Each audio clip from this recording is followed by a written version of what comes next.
ಬಿಹಾರದಲ್ಲಿ ಮಹತ್ವದ ರಾಜಕೀಯ ಸಂಚಲನ ಸೃಷ್ಟಿಯಾಗ್ತಾ ಇದೆ. ಸಾಮ್ರಾಟ್ ಚೌಧರಿ ನೂತನ ಸಿಎಂ ಎಂಬ ಪೋಸ್ಟರ್ಗಳ ಆರ್ಭಟ ಜೋರಾಗಿದೆ.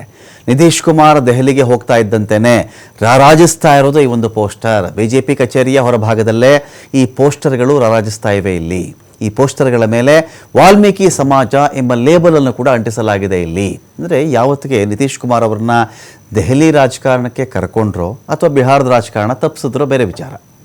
ಬಿಹಾರದ ರಾಜಕಾರಣ ತಪ್ಪಿಸಬೇಕು ಅಂತ ಮಾಡುವುದು ಬೇರೆ, ದೆಹಲಿ ರಾಜಕಾರಣಕ್ಕೆ ಇವರು ಬೇಕು ಅಂತ ಮಾಡೋದು ಬೇರೆ. ಒಟ್ಟಿನಲ್ಲಿ ಏನೋ ಒಂದು ಬೇಕು ಅಂತ ಮಾಡಿದ್ದಾರೆ. ಅದರಲ್ಲಿ ಇದೇ ಒಂದು ರೀತಿಯಲ್ಲಿ ನಮಗೆ ಈ ಮುಖ್ಯಮಂತ್ರಿ ಹುದ್ದೆಯನ್ನು ಇಲ್ಲಿಂದ ತೆಗೆದು ಅವ್ರನ್ನ ರಾಜ್ಯಸಭೆಗೆ ಹಾಕೊಂಡ್ಬಿಡೋಣ ಅಂತ ಇದ್ದಾಗ ನೆಕ್ಸ್ಟ್ ಸಿ ಎಂ ಯಾರು, ಸಾಮ್ರಾಟ್ ನೆಕ್ಸ್ಟ್ ಸಿ ಎಂ ಅಂತ ಹೇಳಿ ಬಿಹಾರದಲ್ಲಿ ಪೋಸ್ಟರ್ಗಳು ಹರಿದಾಡ್ತಾ ಇದೆ. ಈ ಪೋಸ್ಟರ್ಗಳನ್ನು BJP ಕಚೇರಿ ಸಿಬ್ಬಂದಿ ತೆಗೆದು ಹಾಕಿದ್ದಾರೆ.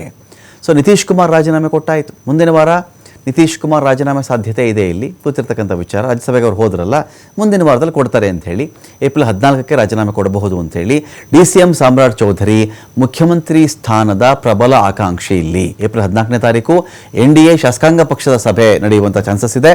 ಅಷ್ಟು ಹೊತ್ತಿಗೆ ತನ್ನ ಅಭ್ಯರ್ಥಿ ತಾವು ಯಾರನ್ನು ಬೆಂಬಲಿಸ್ತಾ ಇದ್ದೀವೋ ಅವ್ರ ಹೆಸರು ಜಾಸ್ತಿ ಬರಲಿ ಅಂತೇಳಿ ಪ್ರಯತ್ನಗಳು ನಡೀತವೆ. ಇದೇ ವೇಳೆ ಬಿಹಾರದ ಮುಖ್ಯಮಂತ್ರಿ ಆಯ್ಕೆ ಅವತ್ತೇ ನಡೆಯುತ್ತೆ 14ನೇ ತಾರೀಕು. ಸದ್ಯ ದೆಹಲಿಗೆ ತೆರಳಿರೋದು ಬಿಹಾರದ ಹಾಲಿ ಸಿಎಂ ನಿತೀಶ್ ಕುಮಾರ್.